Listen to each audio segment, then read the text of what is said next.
Great. Thanks, Mandy. It's fun to be a guinea pig for you today. No, fabulous. Well, thank you for offering. So you mentioned that you are having a few problems with stress and you're a little bit worried about burnout. Can you just tell me a little bit about what your concerns might be and what you've noticed? Absolutely. I've obviously I've heard of burnout. I think everyone has, and Hmm. it always feels maybe quite far removed. It feels, how do you tell, one bad day versus maybe burnout? And so it's been some time that I've been struggling with, possibly heavy workloads, and just not really knowing what I should do about it. And yeah, I've since heard obviously about burnout coaching, and luckily I happen to know you, and sort of how good you are at what you do. So I'm very curious to kind of find out, um, with the stress that I have running my business. I'm Yeah. very curious to find out a little bit more about burnout coaching, and what maybe what it is and what it isn't, just so I can decide if it's something that I want to invest my time and money into. Yeah. Yeah. Well, I mean, first of all, I'd need to get a picture of where you're at, and what you've tried so far. Would you like to give me an idea of kind of, what are the, have you noticed any symptoms that you're concerned, maybe burnout symptoms that you're concerned about, that you would like to change? Yeah, I think it's I don't know how unique I might be, but it's hard for me to sometimes know. I think maybe sometimes it's easier for loved ones around you to sort of see how stressed, how cranky, how grumpy, because I don't know about other people, but I tend to internalize my stress quite a bit. So I keep Hmm. quiet, I go grumpy. Yeah. Every now and again, it does come out physically in a way where I can't deny it. So every X, and X could be, a few weeks or a month or two, it'll come out in a way where my body feels like, or my mind actually feels like it hits that sort of reset switch Yeah. where I become effectively useless for a period of a day or 2 or 3 days. Hmm. And so I think I might need your help, Mandy, because when it hits the worst of the worst, I can tell you there are days I feel utterly, I mean, it's almost like, if I hit a bender and I got really drunk and had a really rough night, and I knew for the next few days I was going to be sort of offline, not useful, not able to sort of perform basic stuff if it was a really bad night. This Yeah. almost feels the same in a way where when the wheels fall off, they properly feel off. And I know for a couple of days that I'm going to be ineffective, and useless. But before that, I do struggle a bit because my mentality quite often is shut up and do the work, just do Hmm. it, no matter what. And so a lot of what's been driven into me by virtue of upbringing and things like that is like work hard and man up. And so I struggle to notice some of those gentler warning signs. Yeah. So, it sounds like it's more intangible. When you go on a bender and you drink too much, you know that you're going to pay for it for the next couple of days. Yeah. But this sounds a little bit less tangible. So, do you have any warning signs leading up to it, or are you just go, go, go, and then suddenly you just wake up one morning and realize that you've overdone it? It's I think I can answer very quickly that I catch myself often working without the balance. Hmm. So there's days I work full day from, early morning to like late evening. And there's a little part of me that says, you should now be having a bit of a relaxing fun, whatever the case might be, going out. And so there are moments where I catch myself thinking, I should be balancing out here. I should be relaxing or having some kind of counterpoint to a very stressful day or week or month, for example. Yeah. Um, that's probably the easiest sign that I can personally notice is that there are lots of days, where I get home and I'm like, I'm exhausted, I'm tired. I can feel that I should be doing something to relax and unwind. Yeah. But whatever the reason is, there's often several different sort of, external reasons it doesn't happen. And those days tend to snowball on each other where, for several days in a row, I'll be like, hey, some part of me goes, take a break, take a Yeah. break. Yeah. And what happens, I tend to ignore until then physically, things start falling apart. Yeah, and it's interesting you say that because can you see that your body's already speaking to you, and you are actually in tune enough that you are listening to it? You actually are hearing it. I mean, you're not listening to it as in doing something Yeah. about it yet, but you can hear that voice from your body, and at the moment you're choosing to kind of ignore it for as long as you can. Whereas a lot of people Yeah. don't even hear that. You know, they don't even notice that they're getting more fatigued. They're completely cut off from their bodies, and they're just like hell bent on just go, go, go. So well done on that. And pay attention to the fact that you can actually read those signals from your body. So it sounds like you can contain the stress for a certain period of time, and then suddenly it hits you, and there's your body basically holds a gun to your head and says absolutely no more. The next few days you're going to spend on your bed doing nothing, because I'm not going to allow you to abuse yourself any longer. So Yeah, it feels a little like that South African mentality, of show up for work no matter what.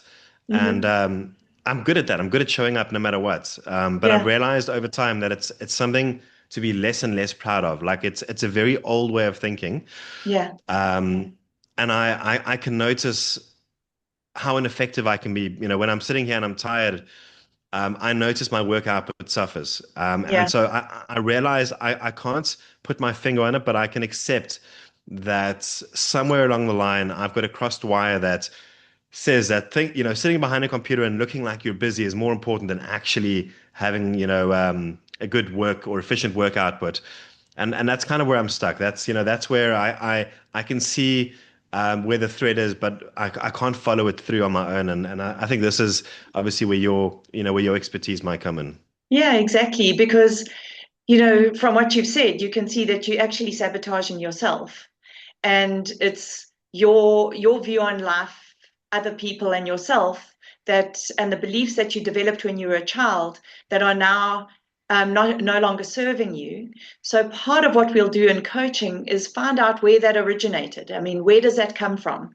Um, and generally, if we go into your past and we listen to the messaging you received about what work should look like, what success should look like, how men should behave in society, how you improve your self-worth, you know, how successful you need to be, how hard you have to work, you'll probably find the roots of those beliefs that you have, that unless you're sitting in front of your computer looking as busy as possible for days on end, your self-worth is at stake.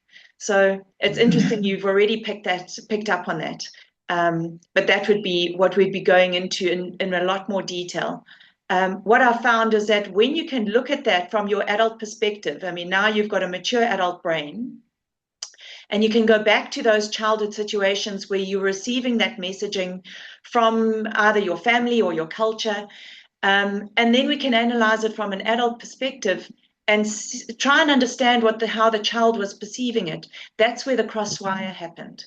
Because very often, if you understand what the child picked up and the beliefs that he got about himself, other people, or life, then we can kind of change that perspective and come up with a new way of sort of redefining what success looks like, or what working hard and getting ahead looks like in your adult life. Um, I've got a couple questions. Sorry, I know. I think there are a couple things that I wanted to kind of clear up before getting a bit further, because Yeah, I've always had it's been a bit confusing. The terms burnout coaching, the terms like life coaching, therapy. Like often it feels quite.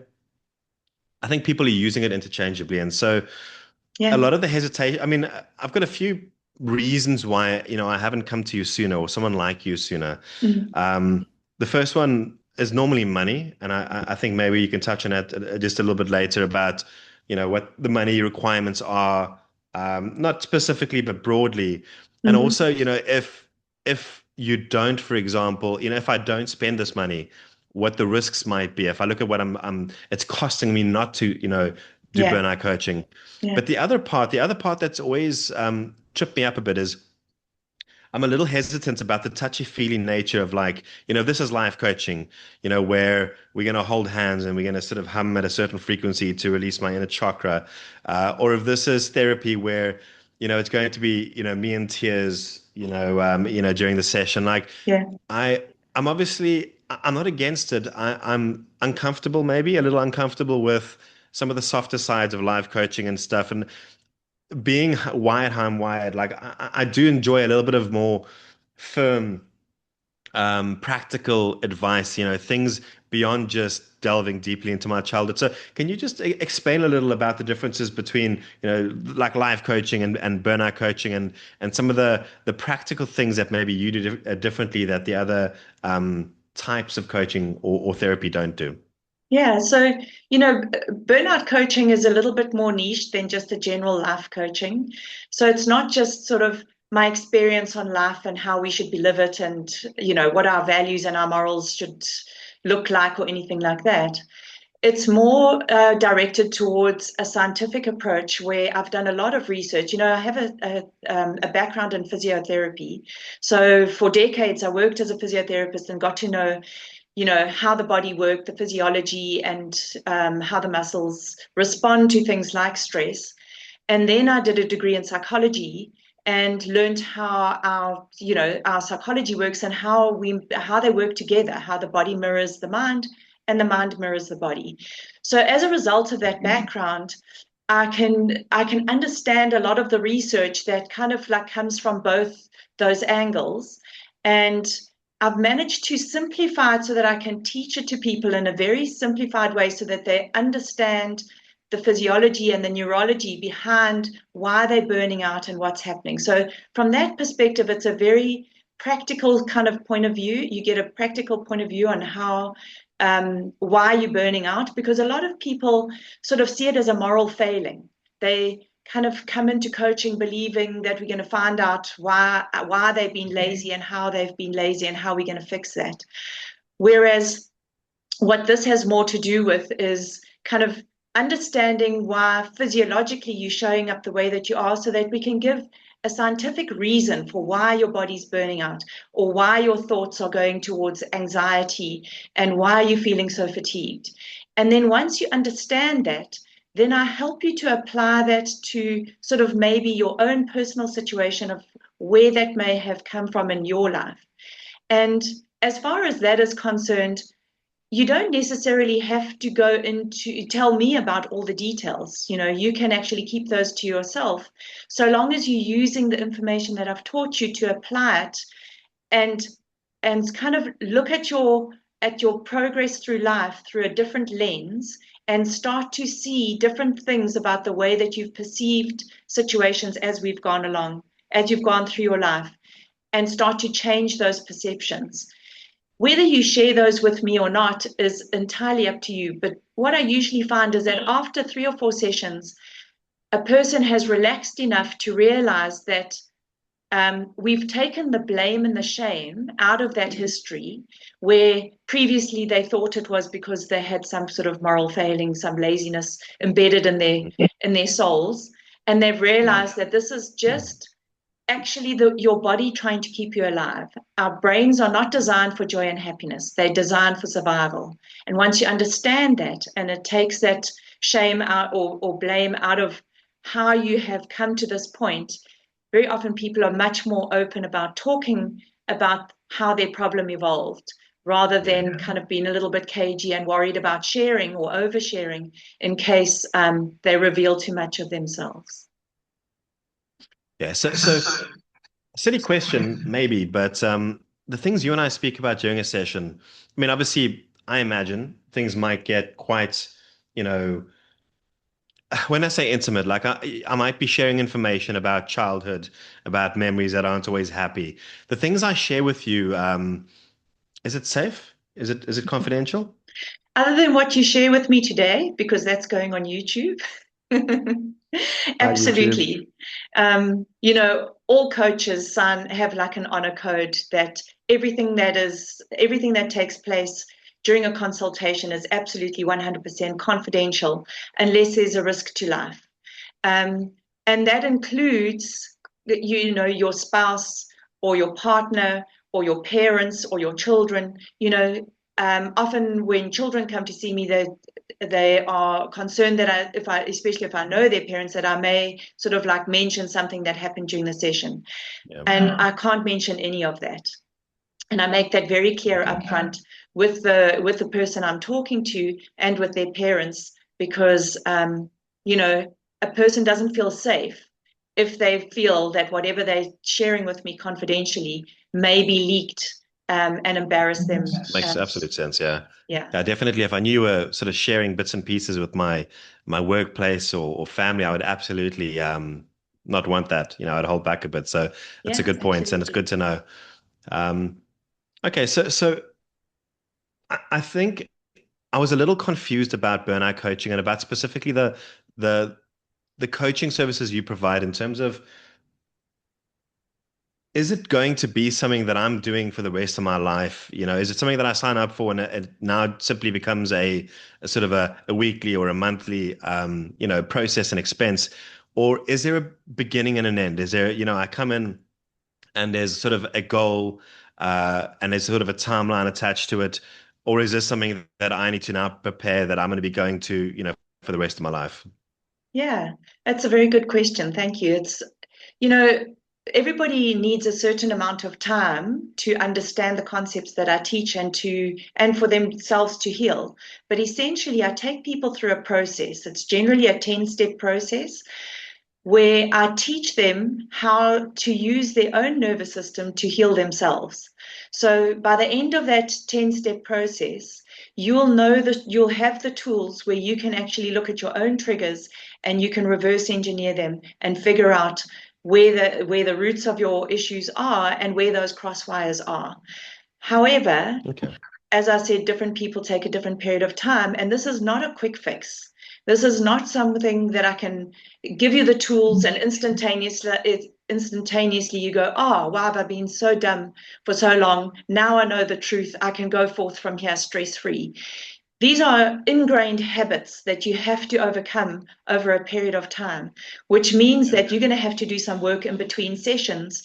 And the success of your coaching is highly dependent on how much energy you put into just on a daily basis, doing a little bit and changing little things so that you can learn how your body works and how to listen to it and then how to make some changes. So what I recommend to people is that they buy a coaching, a batch of coaching sessions, anywhere from sort of 4 to 12 coaching sessions, which generally helps them to get through a large proportion of the process, enough that they either have made enough progress to carry on their own, or they have enough evidence that they've made a significant improvement in their burnout or in their outlook in life, that they know that it's worth investing maybe for another batch of 6 or 12 sessions to complete the process. Okay. And Mandy, I think you mentioned 10 steps. Now, from your experience, for the average person, if I could broadly categorize that way, what is the 10 steps, the timeline, as well as maybe the content for those 10 steps? If you're able and allowed to share some of your secret sauce, how long would you normally recommend someone sets aside? And then what are some of the things that you might speak about in that typical process?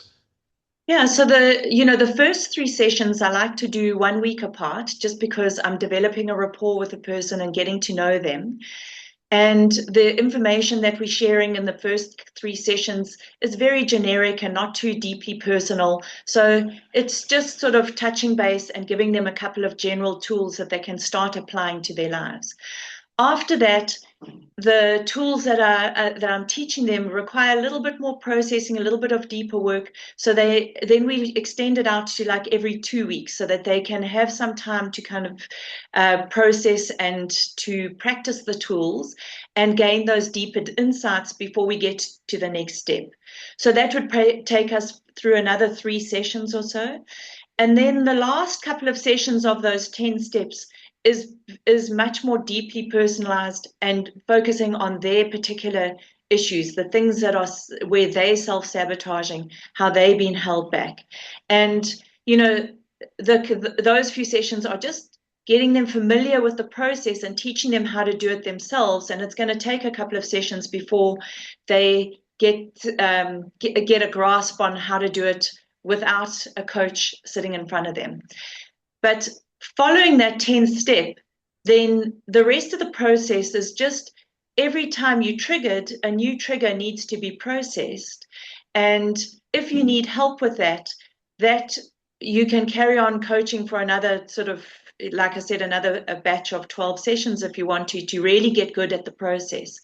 But essentially, step number 10 can be repeated 100 times if you want to, either with me or on your own. Another thing that I do is I often invite spouses to join in the sessions right from the beginning if they have a good enough relationship, because I teach them how to be the coach for each other. So that really deepens their relationships. And once they're good at doing that, then they can continue with that after their coaching and continue that growth process for the rest of their lives, but not necessarily have to have a coach, with them at the time. Okay, so initially every week, and then you said maybe it gets relaxed to every 2 weeks. Yeah. It sounded like the best was kept for last, the most intensive sessions maybe for last. Mm-hmm. And then it sounds like there might be reason that people have touch-up sessions to come back, as and when after that, after they've completed 3 or 10 steps, maybe, things feel better. There might be reason to then schedule sessions with you on an ongoing basis as and when, stress feels like it's getting a bit much. Yeah, absolutely. I mean, life happens, and very often over a period of time, people get busy. They might not be applying the tools as consistently as they were when it was more salient, just after their coaching. So they slack off a little bit and sort of go back to their old habits, and then they just need a refresher course. Another thing that happens is that in the gap, sometimes as life happens, they start to realize that they didn't quite grasp the concepts as well as they thought they had, and they need a little bit of help in understanding those concepts at a deeper level.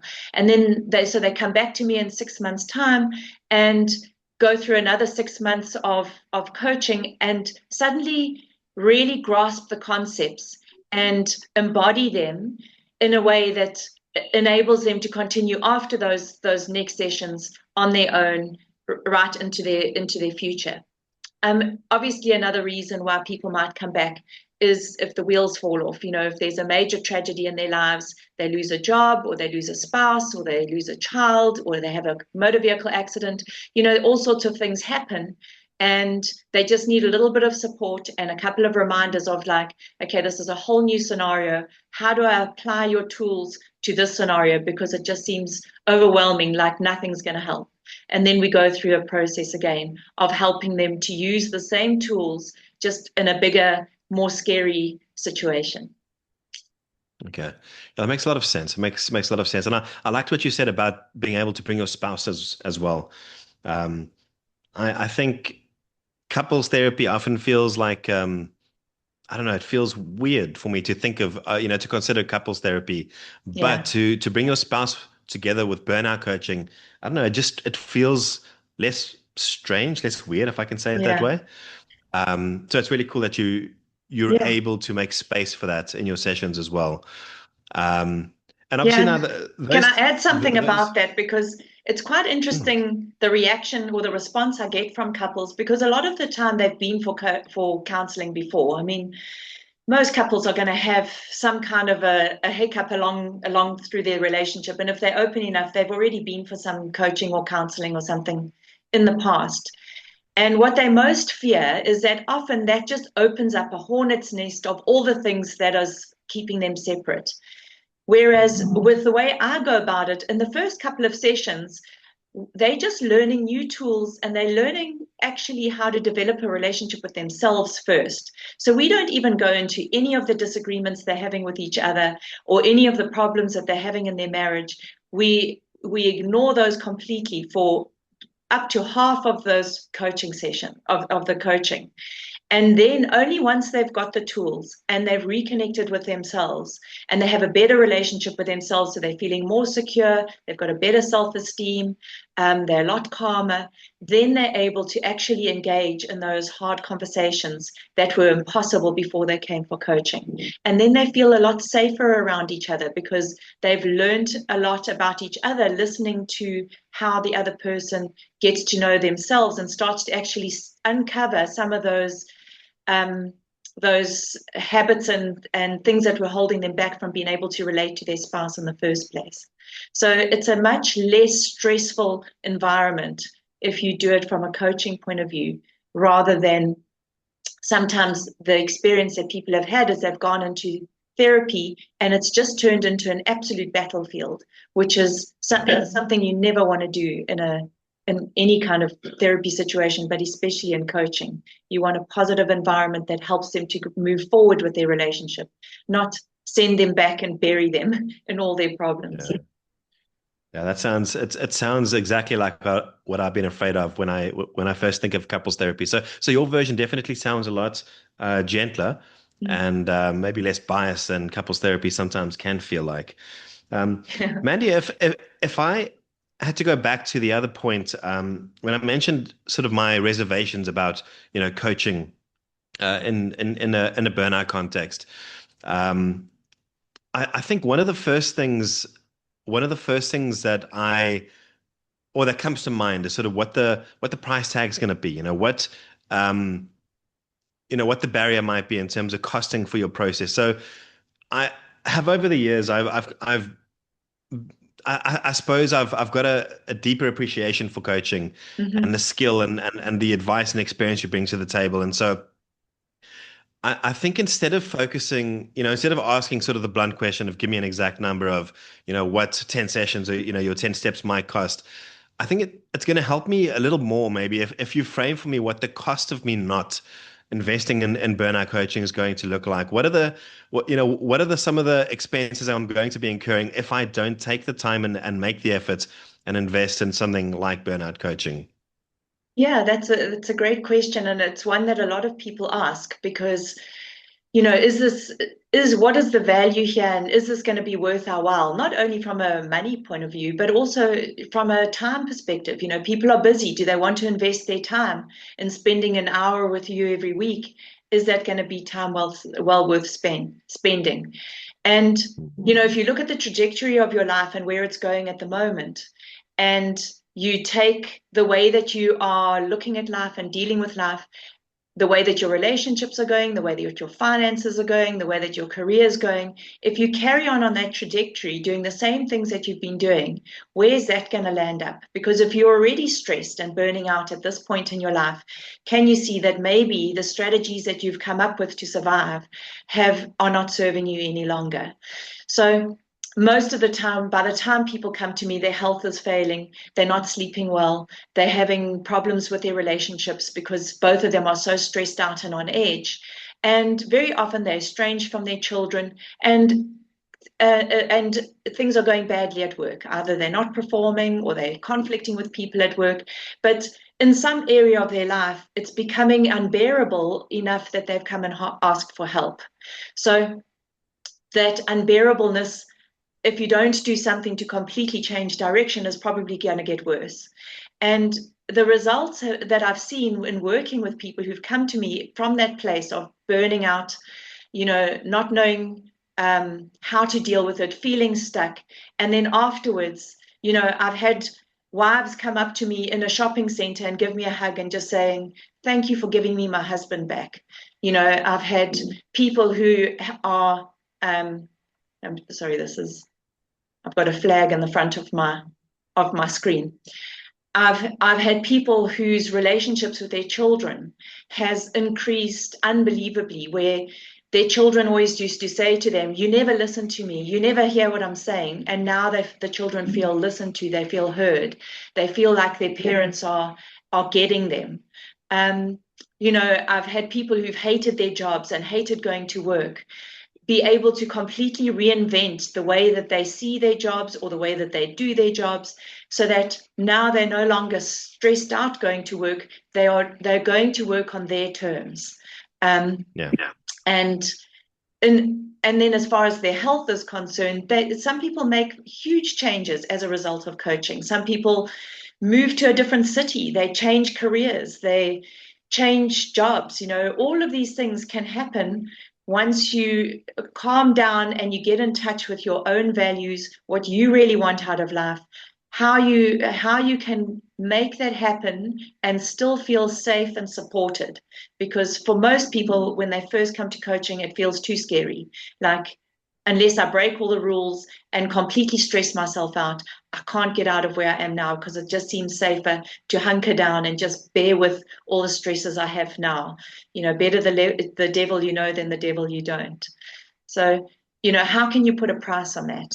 Saving your marriage, reconnecting with your child, regaining your health, or being inspired and passionate about your career and your vocation again. I think any one of those, I mean, happier family, happier, partner, happier workplace, any one of those is worth, a lot of money. And Yeah. yeah, what you're saying makes a lot of sense. Um, in terms of the nitty-gritty, how do your sessions actually work? So, is it going to be us meeting online, once a week? What does each session actually look like, practically? Yeah. So, like I said, the first three sessions are once a week for an hour. After that, they go to every 2 weeks, just to give you time to process and to do the homework. But the most essential thing to know is that this is your work. I help you and guide you and give you the tools. But essentially, unless you're actually doing the homework in between those sessions, which is not it's not too time consuming. It's basically setting reminders during the day to suddenly just pause in the middle of your day and go, okay, checking in with your body. How have I been feeling? And then checking in a couple of the tools that I give you about your attitude towards people, yourself, life. Am I looking through different lenses, or have I been looking through my old lenses? So just raising your awareness. So like I said, the most important thing is actually knowing that this isn't just an hour a week. This is actually committing to making changes in between sessions as well. That's gonna take your commitment and some of your focus and your energy. Yeah, that makes sense. And Mandy, I mean, obviously, I wanted to, take your 30-minute intro session just to better understand what, burnout coaching was and what it wasn't. Mm-hmm. Um, Out of respect for your time, I can see that our session is almost up. Um, if I had to ask you, so obviously, like, I'm very intrigued by burnout coaching. I like what you say, and it makes a lot of sense because I've often had a lot of I'm nervous about therapy. I'm nervous about life coaching. I don't, necessarily always want to be, sticking to the softer side. And what you've said sounds like there is practical steps and work involved, which is definitely interesting. So I think what I really want to know from you is I'm interested in, I want to dig a little deeper and I want to, you know, um, work with you. Mm-hmm. What's the next best step? I mean, obviously, I know you sell. Um, I saw from your site you sell packages of several weeks. What's your recommended starting point without me jumping directly into the deep end and buying, every sort of option you might have? What's a recommended starting point for someone who's not really sure, who wants to give it a go, a serious go? Mm-hmm. Um, is there an option to dip my toes or something similar? Yes, absolutely. I mean, I know that it's going to take at least 12 sessions, which is one of the packages, to make a significant difference in your life. But if you would like to dip your toe, I do offer 4 session packages or 6 session packages that obviously aren't going to cost as much. And I know that within those 4 or 6 sessions, you will have enough evidence to know that this is working for you, and that you're also going to see the huge gap in what you still need to learn in order to really get control over your life again. So absolutely, a lot of people start with a 4 session package. And then I also have a lot of people that will then upgrade to the 12 and then, sign up for another 12, just to make sure that they complete the whole process and learn it and embody it as best as they can. Thank you. That yeah, the four. What was the second option? It was four or it was eight. 4, 6, or 12 Or 6 or 12. sessions. Yeah, Yeah. that definitely sounds, and what's nice is it sounds like you're very confident of kind of the benefits, and that's good. I like to work with someone who is confident that I'm going to see changes Yeah. and benefits already after a few weeks in. Mandy, is it anything? I think just before I leave, obviously I'm not alone here. I'm an example of someone who wants to get better at the workplace and to figure out why I'm taking on so much, stress and pressure unnecessarily. Is there any Mhm. advice you would give someone like me on a simple way or simple techniques maybe before we're in front of you that might help us to cope with some of the stress? To start with, I think that the only thing that you can really do, we left with like a minute or two, so I can't really go into explaining to you why or what or wherefore, but the most important thing that you can do between now and when we get started is just to work on your breathing. Your diaphragm muscle, which is the breathing muscle, is the link between your nervous systems. So if you can learn to breathe like a calm person instead of like a person who's kind of panicked or stressed or depressed, then when your brain checks in with your body to assess whether you're okay, am I safe, am I safe, am I safe, then if you're breathing like a calm person, which is a slow, deeper breath into your diaphragm, then the body sends the message back that I'm okay, everything's all right. And your brain stops having to look for threats. So that rumination, those thoughts that go round and round your head can calm down and you stop being so hypervigilant. And that lowers your stress levels. Okay, so better, more deliberate and focused breathing. Manny, I'm Yeah. really interested. I'm going to get in touch with you beyond our session. Thanks for the time and thanks for explaining your services, your burnout coaching services so clearly. Yeah, I'm looking forward to getting started. Yeah. Well, it's been great kind of getting to know you a little bit, and I look forward to hearing from